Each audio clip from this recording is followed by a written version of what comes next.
Hello, I'm Scott Bogren, Executive Director of the Community Transportation Association of America, or CTAA. I'm honored to be asked to participate in today's Texas Department of Transportation Operators Forum. I wish I could be with you in person. Unfortunately, I have to appear today via a pre-recorded message. I have some family issues I have to attend to that, of course, fall right in the middle of the conference. But I do appreciate Eric's request to kind of provide a little bit of what CTA and our membership around the country are viewing and as the key issues facing operators like yourselves right now. And it's truly a unprecedented, a word that we've all heard probably too much in the last couple of years, but it truly is an unprecedented environment in which to be providing leadership around community and public transportation, and certainly with the types of operators that comprise CTA's membership: rural, small urban, NEMT, specialized, all these kinds of operators. It's just such a unique operating environment that we find ourselves in right now.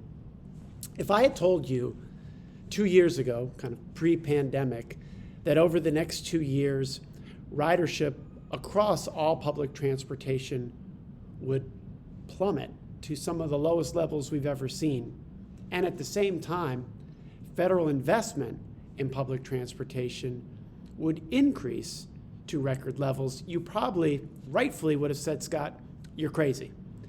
That's really what's happened over the last 2 years. And to say it's a unique situation doesn't do it justice. First, we saw the COVID-19 emergency stimulus funds through the CARES Act, CRISA, and then the American Rescue Plan, $70 billion in off-budget operating rescue funds for all forms of public transportation.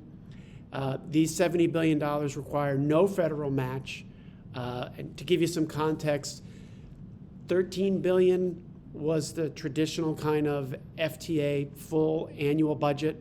We saw $70 billion in just over a year, followed shortly by the bipartisan infrastructure law's passage in November of 2021, which dedicated over the next 5 years between 30 and 40% increases in all the key formula programs that you rely upon to operate your agencies: 5311, 5307, 5310, bus capital, 5339, and even bigger growth period. So all of that happens right on the heels of this massive disruption from the pandemic that's disrupted all of our lives incredibly.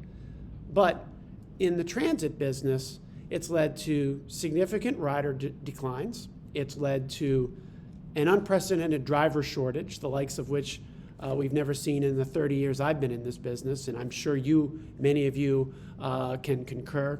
And lastly, disruptions across the supply chain that make acquiring vehicles more expensive and way more time consuming.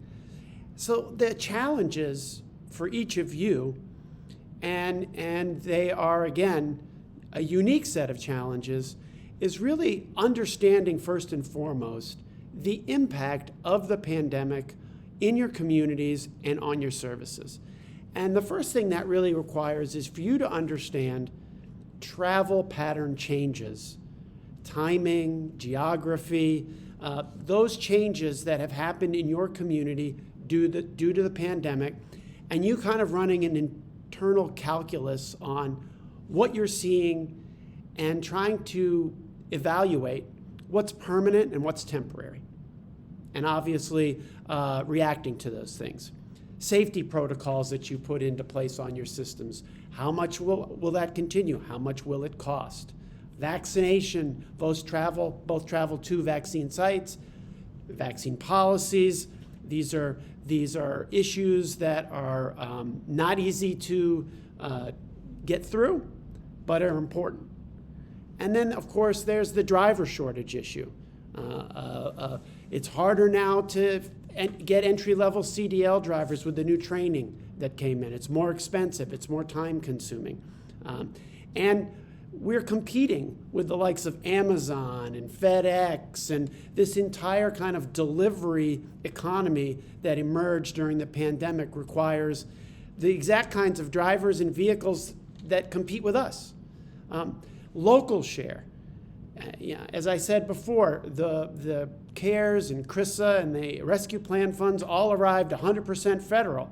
But we're going to need to, once again, come up with local share to match a growing pot of formula funds that are arriving through the BIL.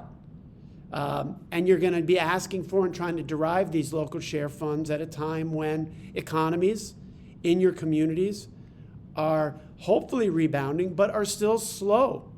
And we're dealing with issues like inflation and other things. So again, these are some of the direct challenges that you face as operators. There's also some trends that I want you to consider as you meet with each other this week.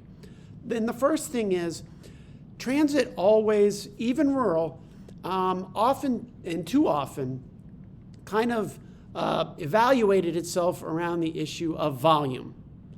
And we are going to enter in a period where the value of the trips needs to be more important than the volume, because volume is going to be down.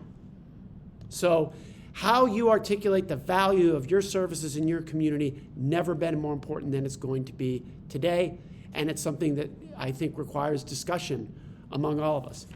Flexibility over fixed systems. One thing that we know is the response as we emerge out of the pandemic is going to require flexible operations. Many of you CTA members, we're good at flexible operations.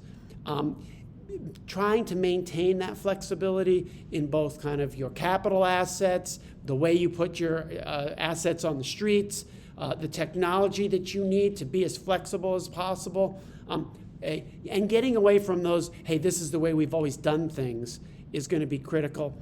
And lastly, an issue I want you to consider also is the federal government's investment in public transportation has always really been around the commute.